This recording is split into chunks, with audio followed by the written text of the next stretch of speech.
Ons is steeds by Johannes 4 en ons lees vanaf vers 36 tot 42. Hy wat oes, ontvang sy loon en samel die oes in vir die ewige lewe, sodat die een wat saai en die een wat oes saam bly kan wees. Want in hierdie opsig is die gesegde waar, die een saai en die ander maai. Ek het julle gestuur om 'n oes in te samel waarvoor julle nie gesoeg het nie. Ander het gesoeg en julle het voordeel getrek uit hulle harde arbeid.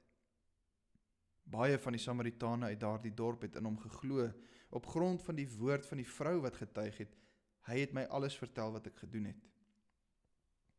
Toe die Samaritane by hom kom, het hulle by hom aangedring om by hulle te bly, en hy het 2 dae daar gebly.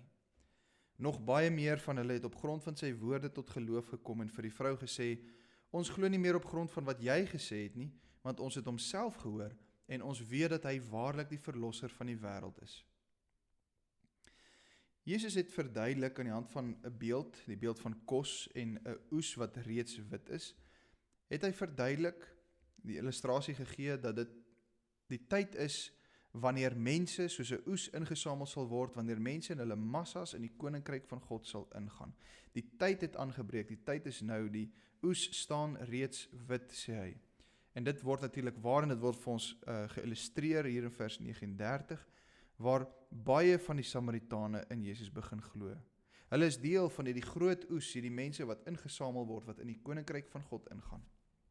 En dan verduidelik Jesus die proses wat God volg, die arbeiders in hierdie oes wat hy gebruik, sodat die oes uiteindelik ingesamel kan word.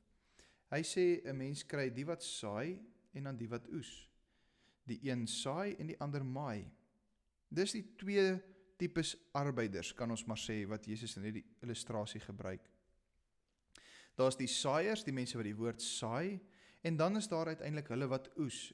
In ander woorde, die mense wat daar is, wat die geleentheid het om daai persoon tot bekering te roep en uiteindelik te mag sien hoe hy tot geloof kom. Die een wat saai, sien nie dat daar geloof in die persoon se hart is nie. Hy sien nog nie die bekering nie. Maar die een wat oes, die een wat maai, hy mag sien hoe die persoon uiteindelik tot bekering kom. En so verduidelik Jesus vir sy disippels dat daar voor hulle baie mense was wat gesaai het. Daarmee verwys hy na die profete van die Ou Testament, hy verwys na Johannes die Doper.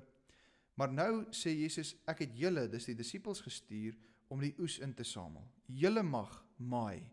Julle mag die werk van die saaiers, julle mag nou die vrug van hulle werk pluk. Werk waarvoor julle nie gesoeg het nie. Julle mag voordeel trek uit hulle harde arbeid. Nou sal ons dink, maar is dit nie onregverdig nie? Hoekom mag hulle voordeel trek uit die harde werk van die saaiers? Dan kry ons weer daardie nederige perspektief wat Johannes vir ons ook voorheen gegee het. Ons kan saam bly wees, sê Jesus. Julle kan saam bly wees, want julle is albei saaiers en die wat die oes insamel. Julle is arbeiders in die koninkryk van God. Julle is vriende van die bruidegom. Dit gaan nie oor julle nie, dit gaan oor Christus. Dit is Christus wat die vrug op julle arbeid pluk. Dit gaan oor hom. Dis sy koninkryk. Hy is uiteindelik die een wat die oes insamel. Hy is die een wat die geloof gee. Hy is die een wat die wedergeboorte gee. Baie van die Samaritane sien ons dan kom tot geloof. Hulle is deel van hierdie groot oes wat ingesamel word. En baie besonders, die vrou wat by die put was, die vrou met wie Jesus gepraat het, sy word gebruik as instrument om die oes in te samel. Daar was voor haar mense wat gesaai het, die woord gesaai het vir hierdie Samaritane, maar die vrou is op die regte oomblik deur God gestuur in die dorp in om te getuig van die Christus. Nou dis baie besonders wat hier gebeur, die getuienis van die vrou. Wat is die kanse dat die mense in die dorp sal glo op grond van die getuienis van hierdie vrou? In die eerste plek is dit 'n vrou wat getuig. Nou het ons al reeds gehoor, 'n vrou wat getuig in daai tyd is, haar getuienis is regtig van min waarde. 'n Vrou se status in daai tyd was bitterlik min. So wat is die kans dat mense tot geloof sal kom op grond van die getuienis van 'n vrou? Tweedens, hierdie is 'n vrou met 'n baie slegte reputasie. Ons het reeds gelees, sy het 5 mans gehad. Sy het 'n slegte reputasie, waarskynlik ook 'n slegte reputasie in die dorp. Wat is die kans dat iemand tot geloof sal kom op grond van die getuienis van 'n vrou met 'n slegte reputasie? Derdens,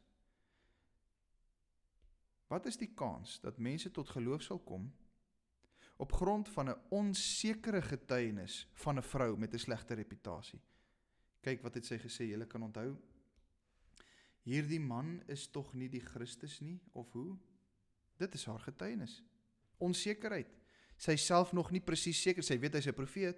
Sy hardloop in die dorp in, sy laat haar waterkruik agter, sy sê, kom kyk, is hierdie nie dalk die Christus nie?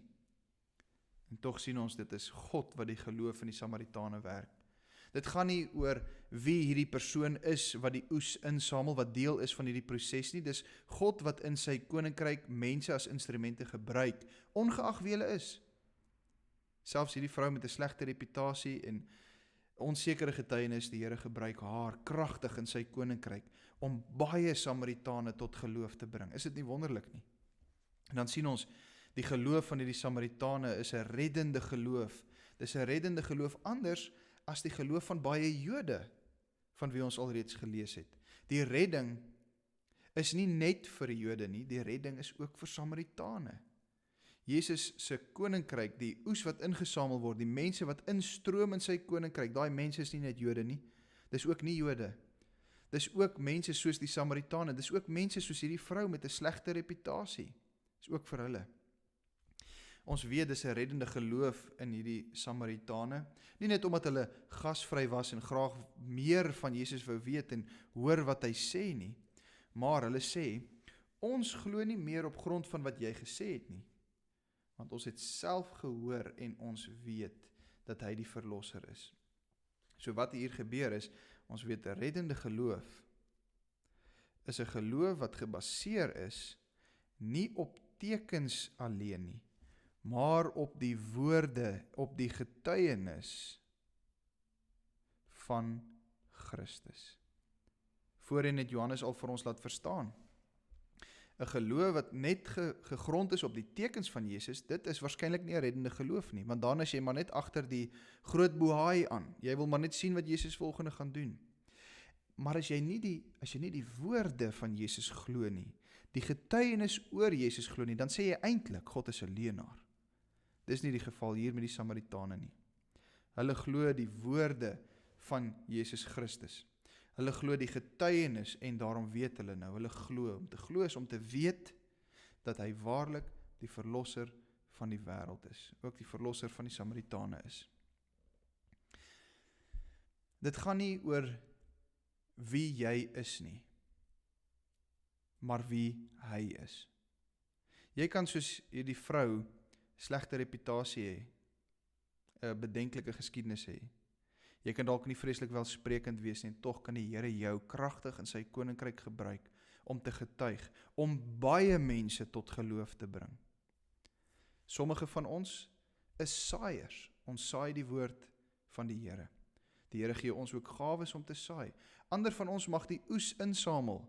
Ons mag daar wees op daardie dag wat ons uiteindelik iemand tot bekering sien kom, iemand tot geloof sien kom. En albei van ons is maar net arbeiders in God se koninkryk. Ons is saam bly. Ons is vriende van die bruidegom. Ons weet ons werk in die koninkryk van God. Die Here gee gawes vir hulle wat saai en vir die wat maai. En saam kan ons bly wees oor die groot oes wat ingesamel word, oor hulle wat tot geloof kom. En eendag weet ons dat ons wat gesaai het en ons wat uiteindelik ook gesien het hoe daai persoon tot geloof gekom het, ons sal saam vir ewig en altyd bly wees oor daardie persone wat tot geloof in Christus gekom het. Ek sê weer, dit gaan nie oor wie jy is vir God om jou in sy koninkryk te gebruik nie. Kyk na hierdie vrou en hoe kragtig die Here haar gebruik het. Dit is God wat geloof werk in mense werk en hy gebruik ons in sy koninkryk. Of dit dan nou is om te saai en of dit is om te maai. Onse Vader wat in die hemel is, wil U tog gee dat ons nie sal vaskyk in onsself of in aardse dinge nie, maar dat ons sal sien dat dit gaan oor U en U koninkryk. Gebruik ons kragtig in die koninkryk om U woord te saai en andersins as dit U wil is om dan ook voordeel te trek uit die harde werk van die mense wat voor ons die woord gesaai het. Hoe dit dan ook al sy, gee dat ons hart sal werk om die oes in te samel, om te sien hoe mense in U koninkryk ingaan. Ons vra dit in die naam van ons Here Jesus Christus. Amen.